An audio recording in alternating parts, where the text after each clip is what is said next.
दिखाना शुरू कर दिया था। तभी उसने मुझे मालूम पड़ गया ये मेरा बेटा ही नहीं। सुजाता, मेरा एटीएम कार्ड किधर है? एटीएम? हाँ, एटीएम कार्ड। पता नहीं मुझे। क्यों चाहिए एटीएम? वो मेरी पेंशन आई होगी ना अकाउंट में, तो अच्छा थोड़ा पैसा चाहिए मेरे को। नहीं मिलेंगे, पैसे भी नहीं मिलेंगे। सब मिल रहा है ना, खाना पीना सब दे रही है ना ये। क्यों चाहिए? खाना पीना मिल रहा है मतलब? तो और क्या चाहिए? अरे मैं क्या घर का कुत्ता हूँ क्या? मैं घर का सारी जिंदगी मेहनत की पैसा कमाया, अभी रिटायर हो गया, तो इसका मतलब ये नहीं। तू बोल सुजाता। पीछे का हाथ में हाथ बोलना नहीं मिलेगा। अरे मैं तभी समझ गया ये मेरा खून है ही नहीं। लेकिन आप दिनेश के मर्डर का आरोप सुयश के ऊपर ही क्यों लगा रहे हो? क्योंकि वो मेरे बेटे दिनेश से चलता था, बहुत जलता था। क्योंकि मेरा बेटा ना दिनेश मेरी साइड लेता था, इसके लिए।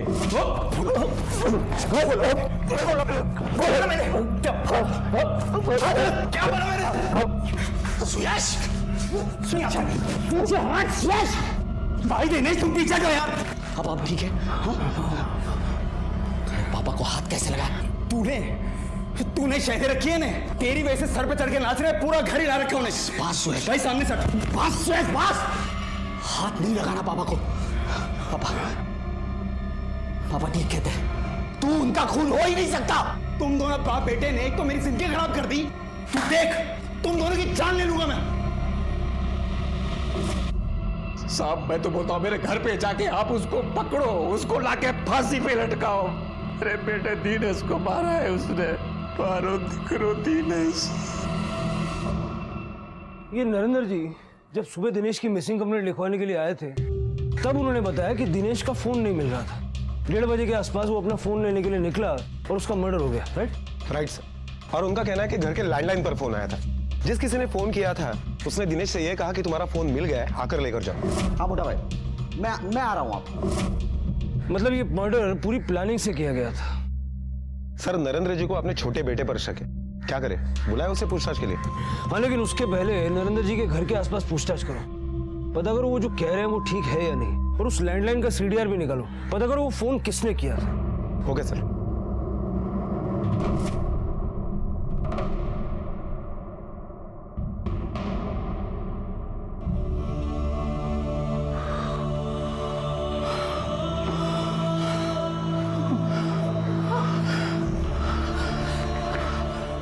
कहाँ गए थे?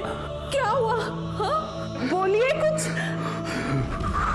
तूने मेरे बेटे को मार दिया ना, दिनेश को मारा ना, बेटे को जिंदा नहीं छोड़ो। छोड़ो, बकवास मत करो, छोड़ो। ऐसे कैसी बात कर रहे हैं आप सुरेश से? आखिर किया क्या है उसने? अरे देख ले तेरे गंदे खून को, इसने मेरे दिनेश को मार डाला। मैं अभी भी लाश देख के आ रहा हूँ पुलिस स्टेशन से, मार दिया इसने। कभी कभी सच और झूठ के बीच सिर्फ एक महीन रेखा होती है। दिनेश व्यास के पिता ने अपनी पत्नी और छोटे बेटे पर संगीन आरोप लगाया था। इस आरोप की सच्चाई जानने के लिए पुलिस ने अड़ोस पड़ोस के लोगों से पूछताछ शुरू कर दी। सुनिए जी, ये नरेंद्र व्यास और उसके परिवार के बारे में हमें कुछ बता सकते हैं आप? कैसा रिश्ता था आपस में इन लोगों का, खास करके नरेंद्र जी के साथ? साहब 25 साल से ज्यादा हो गए यहाँ रहते हुए, पर पिछले 24 साल में कभी नरेंद्र को इतना अजीब नहीं देखा जितना उसके रिटायरमेंट के बाद पिछले 1 साल में देखा है। अरे कुलकर्णी भाई, एक 50 रुपए तो दो ना। नरेंद्र भाई क्या बात है, 2-3 दिन से रोज पैसे मांग रहे हो? तुमको तो अच्छी खासी पेंशन आती है, और फिर रिटायरमेंट का पैसा भी तो मिला होगा। अरे कुलकर्णी भाई, रिटायरमेंट का पैसा जो मिला था ना, मेरी बीवी ने एफडी करके रख ली, और जिस अकाउंट में मेरा पेंशन का पैसा आता है ना, उसका एटीएम कार्ड भी ले लिया उसने। अरे पर तेरे तो दोनों बेटे अच्छा खासा कमाते हैं, बेटों से मांग लिया कर। अब देने से तो मैं एक बार मांग भी सकता हूँ, और वो सुयश ना, वो मेरा बेटा नहीं है। वो ये देखो, ये वो जब भी देखो मेरे को मारता रहता है, जब भी मौका मिलता है मारता है मेरे को। एक 50 रुपए दे दो ना, मेरे को भूखा दवा लेनी है, मैं जल्दी आपको दूंगा। थैंक यू, मैं दूंगा आपको।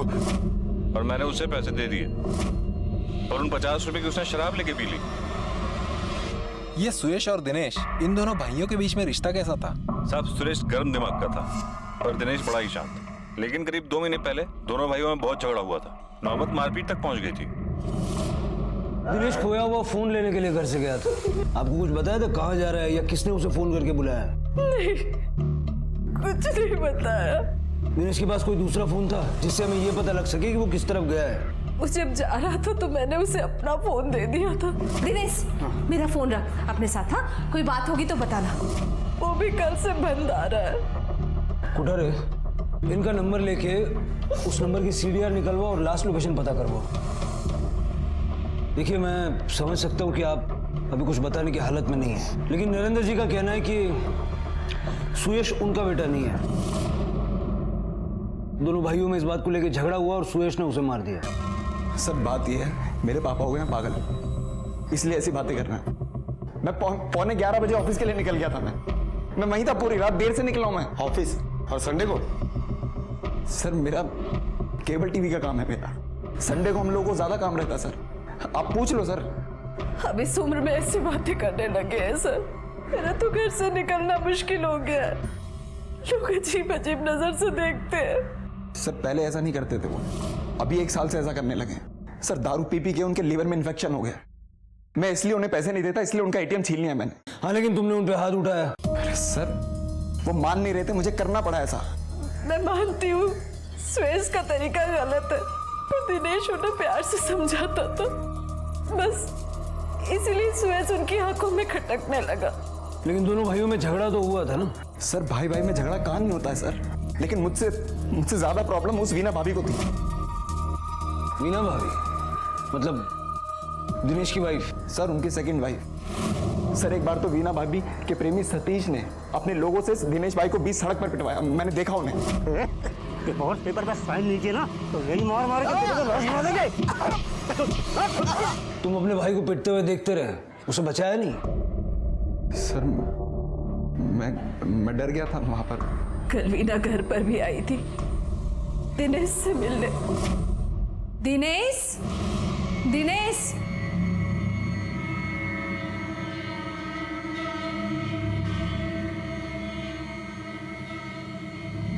वीना आओ बैठो। एक्चुअली मैं खुद ही तुमसे मिलने आने वाला था। पूछना चाहता था कि अपने पति को मॉलेस्टेशन के झूठे केस में फंसाकर कैसा लग रहा है। दिनेश, मुझे ना तुमसे बहस करने का कोई शौक नहीं है। सुबह सुबह तुम एक अच्छा काम कर लो, ये पेपर्स है, इस पे साइन कर दो। किस बात के पेपर्स है? डिवोर्स के पेपर्स हैं। तुम्हें क्या हो गया है? मुझे ऐसा लगता है कि हमारे रिलेशनशिप को और एक मौका देना चाहिए। दिनेश, तुम थक नहीं गए हो ऐसी घिसी पीटी बातें करके? इतनी मार खा के तुम्हें अकल नहीं आई है क्या? वीना तुम अकल से काम लो। जो लड़का है वो अच्छा नहीं है, वो तुम्हें फंसा रही है। सब समझो मेरी बात को। मैं अच्छी तरह समझ चुकी हूँ। अब है ना, तुम्हारा परमानेंट इलाज करना पड़ेगा।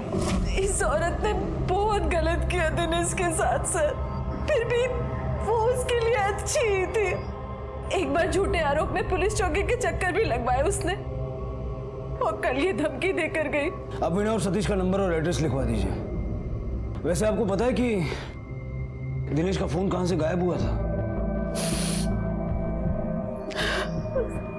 कल संडे था सर, वो थोड़ा देर से सो के उठा। थोड़ी देर बाद कहने लगा उसका फोन नहीं मिल रहा है। फिर किसी का फोन आया और वो घर से चला गया। मतलब घर से गायब हुआ था? मुझे खबर नहीं थी साहब। दिनेश ने सुबह उठने के बाद कहा कि उसका फोन नहीं मिल रहा, मतलब उसका फोन घर से ही चोरी हुआ। सर ये काम सुयश आसानी से कर सकता है। दिनेश की दूसरी पत्नी वीणा, वो भी तो ये कर सकती है। हाँ कर सकते हैं सर। या ये भी हो सकता है कि ये काम किसी और से करवा गया हो। पूरी प्लानिंग के साथ पहले मोबाइल गायब किया, फिर लेने के लिए बुलाया और मार डाला, और फिर बॉडी दूसरी जगह ले जाकर डंप कर दी। जरा वीणा और इसके प्रेमी से बात करते हैं और सुयश का सीडीआर भी निकलवा। अगर सब काम मुझे ही करना है तो तुम्हें पगार किस बात की दे रहा हूं मैं? 2 दिन से साइट बंद है। मान दिनेश व्यास की दूसरी पत्नी वीणा से शादी करना चाहते थे। जी सर। लेकिन दिनेश उसे डिवोर्स दे नहीं रहा था, तो वीणा ने उसके खिलाफ पुलिस में झूठी कंप्लेंट की, उसको पिटवाया। बाद में दिनेश के घर भी गई थी उसे धमकी देने। तो और क्या करते सर? वीना को उसके साथ रहना नहीं था और दिनेश उसे छोड़ना नहीं चाहता था। हाँ, लेकिन दिनेश के रहते आपका ये परिवार पूरा नहीं हो पाता, और इसीलिए हमें लगता है कि आपने दिनेश को मरवा दिया। सर, आपको अगर कुछ सबूत मिल जाए तो मुझे बता देना, मैं खुद फांसी चढ़ने आ जाऊंगा। लेकिन अभी फिलहाल मुझे जाना है, साइड पे लेबर का प्रॉब्लम है। चाय पी के जाइएगा सर।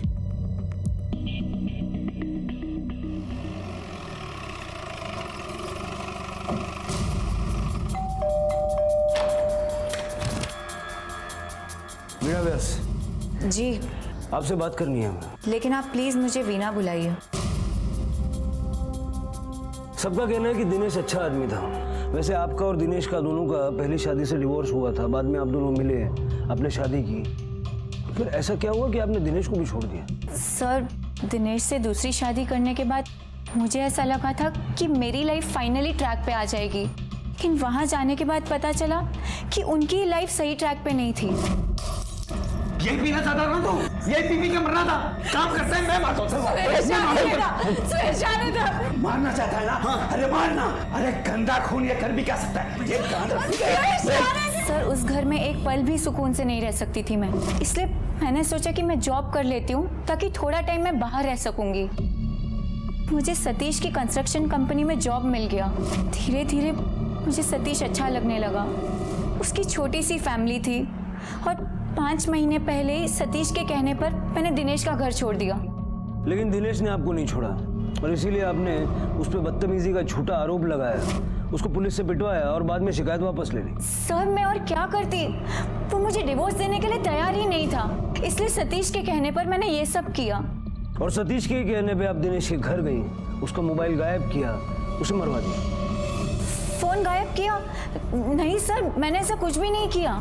दिनेश की माँ ने बताया कि दिनेश का फोन उसी सुबह उसके घर से गायब हुआ और उसी दौरान आप भी उनके घर गई थी उनको धमकी देना। हाँ सर, लेकिन मैंने फोन नहीं चुराया है। सर, आज नहीं तो कल मुझे दिनेश से डिवोर्स मिल ही जाता। सर, उसकी पहली बीवी अनीता से उसके कोई इश्यूज चल रहे थे जो कि इतनी जल्दी सॉल्व होने वाले नहीं थे। क्या इश्यूज चल रहे थे?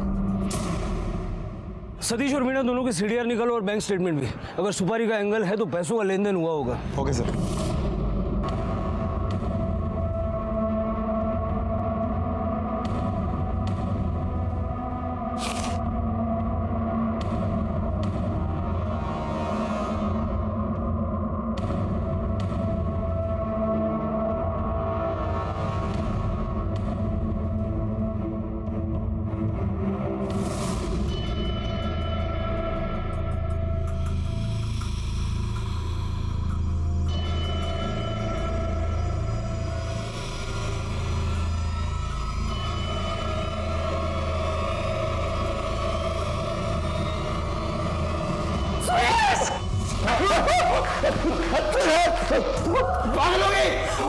मारना, जान से मार दूंगा।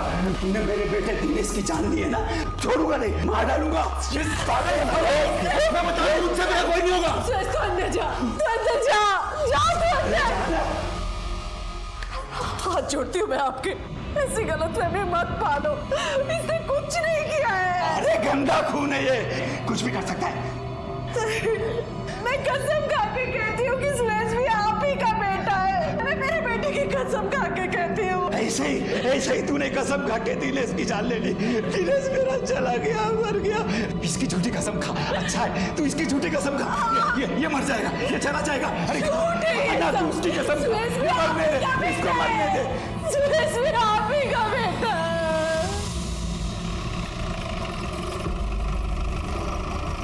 दिनेश के मर्डर के लिए आप लोग हमसे पूछताछ क्यों कर रहे हैं? मेरी बेटी का और मेरा अब उसके साथ कोई संबंध नहीं है। 3 साल हो चुका है उनका डिवोर्स हुए। डिवोर्स पति पत्नी का होता है, माँ बाप का नहीं। अनु आपकी नातिन दिनेश की बेटी है। हाँ, तो हमारी जानकारी के मुताबिक आप लोग अनु को दिनेश से मिलने नहीं देते थे। अनु चलो। पापा। हाँ अंकल, मुझे पापा से मिलना अच्छा लगता था, लेकिन मम्मी मुझे मिलने ही नहीं देती थी। चुप कर। 1000 बार कहा है, जब बड़े बात करते तो बीच में बोला नहीं करते। अंदर जा, जा अंदर। देखिए, वो दिनेश इसे बहला फुसला रहा था, इसलिए ये ऐसी बातें कर रही है। आपका डिवोर्स क्यों हुआ दिनेश के साथ? सर मुझे वो जॉइंट फैमिली में रहना पसंद नहीं था और 1000 बार कहा था मैंने दिनेश से, लेकिन उसने कहा कि वो अपने माँ बाप को नहीं छोड़ सकता, तो मैंने उसे छोड़ दिया। देखिए, आप लोग गलत जगह अपना समय बर्बाद कर रहे हैं। यहाँ आपको कुछ नहीं मिलने वाला। उठा रहे दिनेश और अनीता की बेटी अनु से जरा अकेले में प्यार से बात करके देखो कि उसके कानों पे कभी कोई ऐसी बात पड़ी है क्या? Okay sir.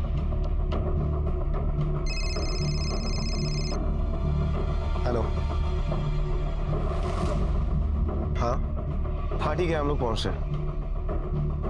सर, सतीश ने दिनेश को मारने के लिए जो 4 गुंडे भेजे थे उन्हें पुलिस स्टेशन लाया गया है। सुयश को भी बुलाओ। Okay sir.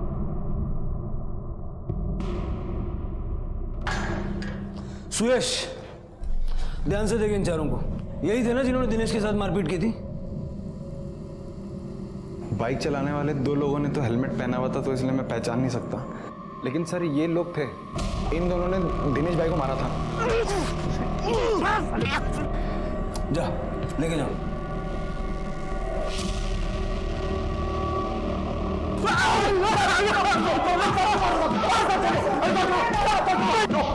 बस उठा रहे। कितना लेते हो मारपीट का? साहब 5000 रुपए दिए थे सतीश ने इस काम के लिए। अच्छा, मर्डर का कितना लेते हो? हाँ, हम लोग मर्डर की सुपारी नहीं देते साहब। नहीं साहब। क्यों, जब 5000 में मारपीट करते हो तो 50,000 में मर्डर भी कर ही दोगे। अरे कोई बात नहीं किया साहब। सब किसी को नहीं मारा। किसी की बात नहीं कर रहा हूँ, दिनेश की बात कर रहा हूँ। जब तक ये सच नहीं बोलते इनको तोड़ते रहो। अरे साहब नहीं मारा हम लोगों ने। सर, दिनेश की पोस्टमार्टम रिपोर्ट आ गई है। रिपोर्ट के मुताबिक दिनेश की मौत 15 तारीख को दोपहर 2:30 से 4 बजे के बीच में हुई है। दिनेश के गले पर जो कट था वो किसी आरी जैसे चीज से किया गया था। दिनेश के फूड पाइप में न्यूज़पेपर का टुकड़ा भी मिला है। दिनेश चिल्ला ना सके इसके लिए उसके मुंह में न्यूज़पेपर ठूस दिया। सर, दिनेश के बॉडी पर स्ट्रगल के निशान भी मिले हैं। मतलब साफ है, उठा रहे हत्यारे 1 से ज्यादा थे। सर, वो सतीश के गुंडे नहीं हो सकते, क्योंकि 15 तारीख को सतीश के गुंडे दिन भर बार में बैठ के दारू पी रहे थे। सर, दिनेश और उसके माँ के कॉल रिकॉर्ड। सर, दिनेश के कॉल रिकॉर्ड के मुताबिक दिनेश का फोन उसके घर से ही चोरी हुआ था और लगभग 12 बजे उसका फोन उसके घर के आसपास ही बंद हुआ। उसके बाद 1 बजे उसका फोन मीरा रोड में ऑन हुआ और इसी फोन से दिनेश के घर के लैंडलाइन पर फोन किया गया था। दिनेश अपनी माँ का फोन लेके गया था, उसका लास्ट लोकेशन क्या है? सर, दिनेश की माँ के मोबाइल का लास्ट लोकेशन मीरा रोड के महाजनवाड़ी का है। लगभग 3:30 बजे उसका फोन भी वहां स्विच ऑफ हो गया। कुठारे, इस लोकेशन के हिसाब से वहां का सीसीटीवी फुटेज निकालो। देखो दिनेश के साथ या उसके आगे पीछे कोई और था क्या, क्योंकि इतना तो तय है कि जिसने दिनेश का मोबाइल चुराया वो इस हत्या में शामिल है।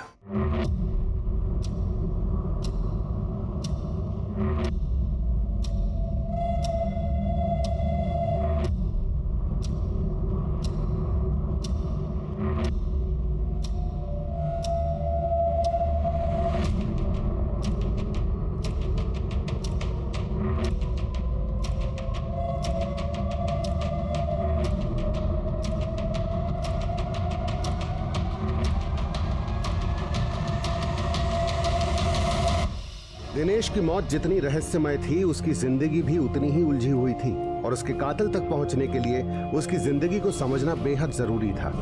इसलिए पुलिस दिनेश से जुड़े हर व्यक्ति को खंगाल रही थी। इसी बीच पुलिस को दिनेश की बेटी अनु मिली। ठीक है, अनु बेटा। हाँ अंकल। बेटा, हम आपके पापा के बारे में कुछ पूछना चाहते हैं। आप अपने पापा से बहुत प्यार करती थी ना? हाँ अंकल, पर मेरी मम्मी मुझे पापा से मिलने ही नहीं देती थी।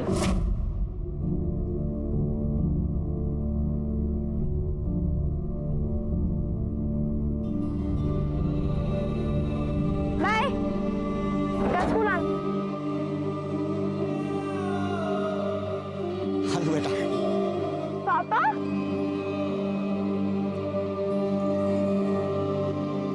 कैसी हो तुम? अच्छी हो पापा, आप कैसे हो? मैं भी ठीक हूँ। पापा प्लीज कुछ करो ना, मुझे आप दोनों के साथ रहना है, पर मम्मा रहने ही नहीं देती। बेटा, मैं मम्मा से बात करूंगा, सब कुछ ठीक हो जाएगा। अनु, छोड़ दो मेरी बच्ची को। वो मेरी भी बच्ची है। तुम इसको छुप छुप के मिलते हो, पुलिस के हवाले कर दूंगी, समझे ना? मम्मा प्लीज आप पापा के साथ ऐसे मत करो। तू चुप कर और चल यहाँ से, चल चल तू। अंकल प्लीज आप मेरी मम्मी या मेरे नाना जी को कुछ बताना मत कि मैंने आपको बताया है, क्योंकि आपने पापा की बात निकाली तो मैंने आपको सब बता दिया। ठीक है बेटा।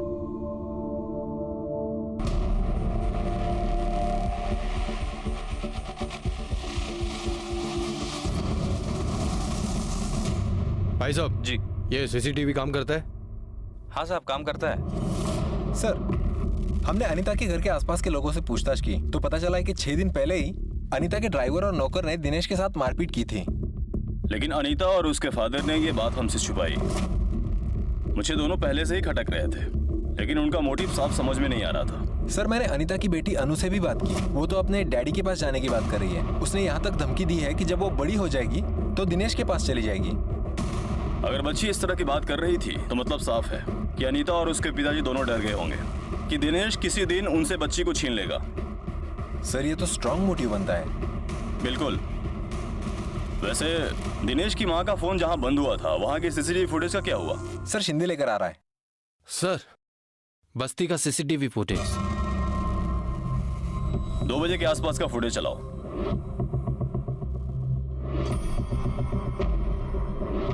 थोड़ा आगे बढ़ाओ। सर, ये देखिए, दिनेश ऑटो से इस बस्ती में आया और सर यहाँ उतरकर वो सामने के गली में चलकर जा रहा है। थोड़ा और आगे बढ़ाओ। सर, रघु, ये तो अनीता का ड्राइवर है। ये दिनेश के पीछे चल के जा रहा है। थोड़ा और आगे बढ़ाओ। दिनेश वापस आता हुआ नहीं देखा? नहीं सर। रघु को उठा के लाओ। क्यों मार रहे हो साहब मुझे? देख बेटा, झूठ तो तू बोलना मत। सीसीटीवी फुटेज में तू नजर आ रहा है दिनेश के पीछे पीछे जाते हुए। अरे नहीं नहीं साहब, उस दिन जब दिनेश ऑटो से उतरा ना साहब, तो मैं खुद हैरान हो गया उसको वहां देख के, क्योंकि मेरा घर भी उसी एरिया में साहब। तो साहब मैं पीछे पीछे हो लिया, थोड़ा आगे जाके वो राइट मुड़ लिया और मैं सीधे अपने घर चले गया साहब, कसम से। चल तेरे घर का एड्रेस दे। क्यों साहब? तलाशी लेनी है।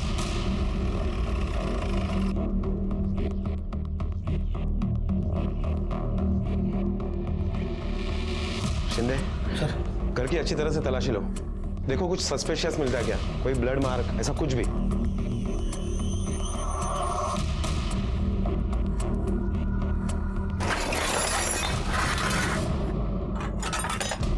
सर, ये तो लकड़ी कटने का सामान है। दिनेश के गले पर भी ऐसे रफ कट के निशान थे। शायद ऐसे औजार से उसका गला कटा गया होगा, लेकिन इस पर तो कोई खून के निशान है नहीं। शायद धो दिए होंगे। शिंदे, काम करो, ये सारे औजार फॉरेंसिक लैब भेज दो। मंगाए थे। सीडीआर में तो कुछ खास नहीं मिला सर। हालांकि सुयश और सतीश अपने प्रोफेशन की वजह से ऐसे लोगों को जानते होंगे जो सुपारी ले सकते हैं। इनके बैंक स्टेटमेंट में कुछ मिला? सर, सुयश के बैंक स्टेटमेंट में कोई बड़ा ट्रांजैक्शन नहीं है और अनीता के पिता श्याम एक बड़े बिजनेस पर्सन है। सतीश का कंस्ट्रक्शन का बिजनेस है, इसलिए उनके बैंक स्टेटमेंट में बड़े ट्रांजैक्शन तो है, लेकिन शक करने की कोई वजह नहीं है।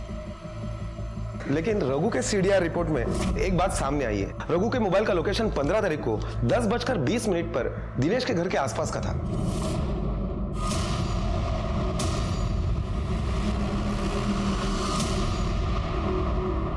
हाँ सर, अनीता का ड्राइवर रघु आया था।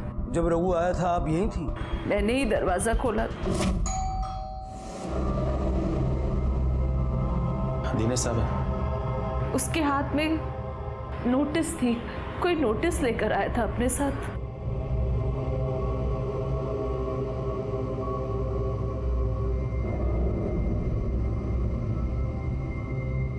क्या है? साहब ने नोटिस भेजा है, ये ले लो और इस पेपर पे साइन कर दो। मैं ना ही किसी पेपर पे साइन करूंगा और ना ही एक्सेप्ट करूंगा। क्या बता दे अपने साहब को। देख रघु, बातचीत का अभी आखिरी मौका है, अब झूठ मत बोलना। 15 तारीख को तू दिनेश के घर गया था? हाँ सब गया। तूने उसका फोन चुराया? नहीं साहब, नहीं चुराया। मीरा रोड ले जाके फोन ऑन किया, उसके लैंडलाइन पे फोन किया, दिनेश को अपनी बस्ती में बुलाया। साहब, ना मैंने मारा ना मैंने फोन चुराया, मेरी बात का यकीन कीजिए साहब। मैं ना ही किसी पेपर पे साइन करूंगा और ना ही एक्सेप्ट करूंगा। रघु सच बोलेगा तो सजा कम होगी। साहब मैं सच ही बोल रहा हूँ साहब, आप ही मेरी बात का यकीन नहीं कर रहे हो साहब। 1 2 3 4 5 6 7 8 9। अरे क्या बकवास फोन लेके आया यार, इन सब का मिला के तो मैं 1000 रुपये भी नहीं दे पाऊंगा। यार कम से कम 5000 तो दे दे। पागल हो गया क्या तू? 5000? देख एक काम कर, जा स्मार्टफोन लेके आ नया वाला, फिर तेरे को 5000 मिल सकता। सर, रघु के घर पर लकड़ी काटने की जो आरी हमें मिली थी उसकी फॉरेंसिक रिपोर्ट आ गई है। रिपोर्ट के मुताबिक उस आरी पर ब्लड के ट्रेसेस नहीं मिले। और वो बुरादा भी दिनेश के जूतों में जो बुरादा मिला उससे मैच नहीं हो रहा। कहीं ऐसा तो नहीं कि ये रघु सच बोल रहा है, या फिर ये इतना चालाक है कि इसने सारे सबूत इस तरह से मिटा दिए कि हमें कुछ ना मिले। दोनों बातें हो सकती है सर। एक बार उस एरिया में जाके भी देखना चाहिए जहाँ दिनेश के जाने की बात रघु ने कही थी।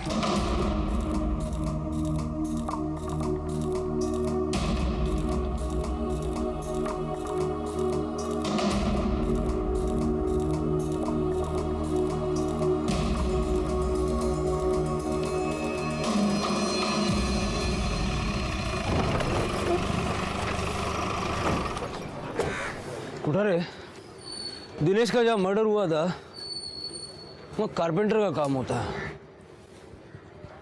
तुम इस तरफ देखो, हम इस तरफ देखते हैं। Okay sir.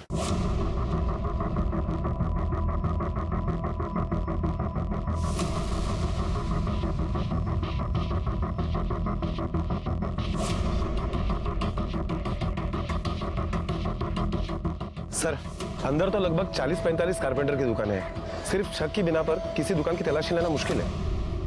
दिनेश की हत्या की इन्वेस्टिगेशन में पुलिस को नए सुराग मिल रहे थे जो इन्वेस्टिगेशन को नई दिशा में ले जा रहे थे, पर मंजिल अब भी दूर थी। ये लो, एकदम नया है। कंडीशन ठीक है इसका? चालू है ये? अरे एकदम चालू है, टन टनाटन। अब लाओ 5000। ए भाई पहले मेरे को चेक करने दे। हाँ ठीक है, कर लो। सर, दिनेश का फोन अभी आधे घंटे पहले ही ऑन हुआ है। लोकेशन भी ट्रेस हो गई है। बस्ती के पास वाले मार्केट एरिया है। कुठारे, किसी भी हाल में मुझे वो चाहिए। Okay sir.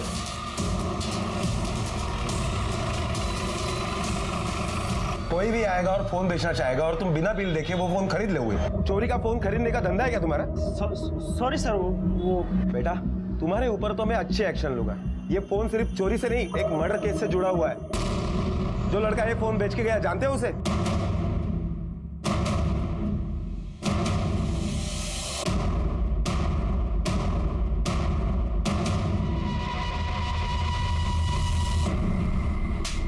दिनेश व्यास का फोन तेरे पास कहां से आया?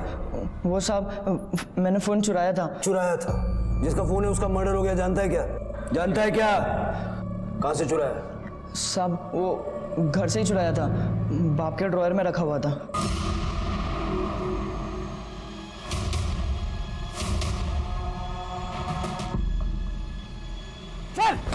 अरे साहब, लेके जाओ उसको। साहब हुआ क्या? तेरे बेटे ने तेरे घर से ये स्मार्टफोन चुराया, तेरे पास कहां से पहुंचा? साहब फोन मेरे को मिला था साहब, कचरे के ढेर के पास, और मैं ले लिया साहब। और साहब सोचा कि मेरी किस्मत खुल गई, लेकिन अब पता चल रहा है कि मेरी किस्मत तो बकवास है साहब। खाया पिया कुछ नहीं, गिलास तोड़ा 12 ना। क्या खाया, क्या पिया, कितना गिलास तोड़ा, सब पता चल जाएगा जब तेरे घर की तलाशी लेंगे, समझा? अंदर डालो इसको। सर, जगन कारपेंटर है, लेकिन उसके घर पर हमें ऐसा कुछ भी नहीं मिला जिस वजह से हम उस पर शक कर सके। ना ही पैसा, ना ही दिनेश की माँ का फोन। और अगर मर्डर वहां हुआ भी होगा तो जिस पे खून गिरा होगा वो बुरादा तो अब तक वहां से हट चुका होगा, मतलब ब्लड के सैंपल्स भी नहीं मिलेंगे। हाँ सर, लेकिन ये तो पक्का है कि दिनेश का मर्डर उसी बस्ती में हुआ है और बाद में उसकी लाश को दूसरी जगह ठिकाने लगाया गया। और ऐसा करने के लिए, लाश को ले जाने के लिए किसी न किसी व्हीकल का इस्तेमाल हुआ होगा, और ये काम दिन दहाड़े करना मुश्किल है, तो रात को हुआ होगा। एक काम करो, 15 तारीख का वहां का रात का सीसीटीवी फुटेज चेक करो, देखो कोई ट्रक, टेम्पो, गाड़ी कुछ आया गया है क्या।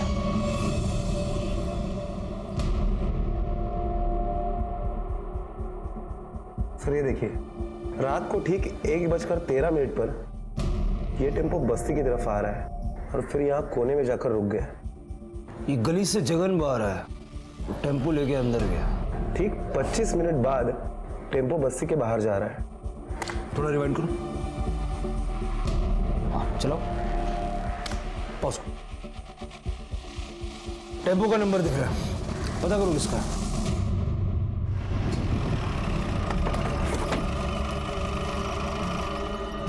सर यही है वो टेम्पो, और आरटीओ से जो एड्रेस मिला ना वो यही घर है।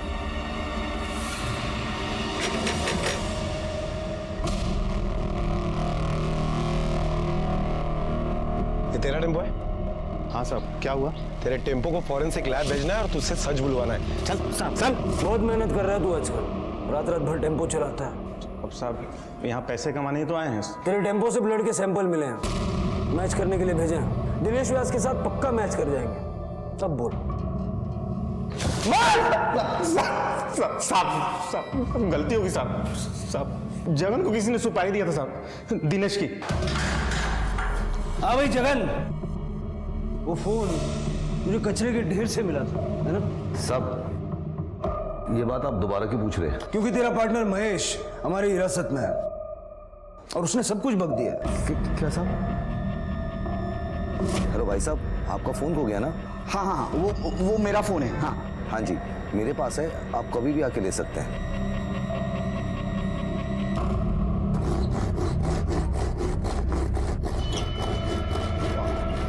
मोटा भाई दिनेश। नमस्कार नमस्कार। ओ आपको मोबाइल मिला मेरा? अरे जरा फोन लेकर आना। और बताइए, रास्ता ढूंढने में कोई परेशानी तो नहीं हुई?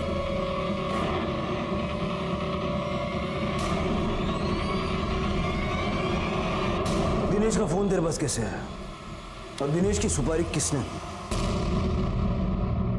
नरेंद्र जी अगर सच बोलेंगे तो आपको और हमें दोनों को आसानी होगी।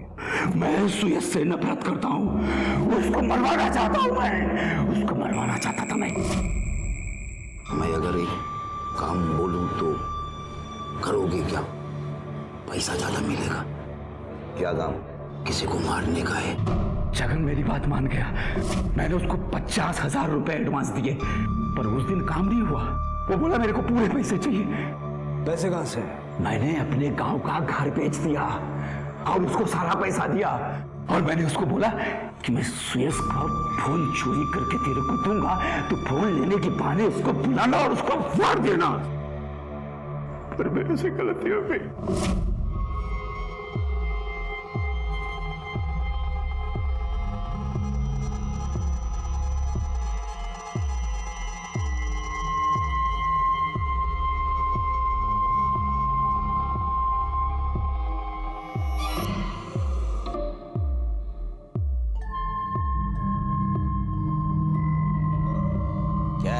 साहब ने नोटिस भेजा है। मैं ना ही किसी पेपर पे साइन करूंगा और ना ही एक्सेप्ट करूंगा।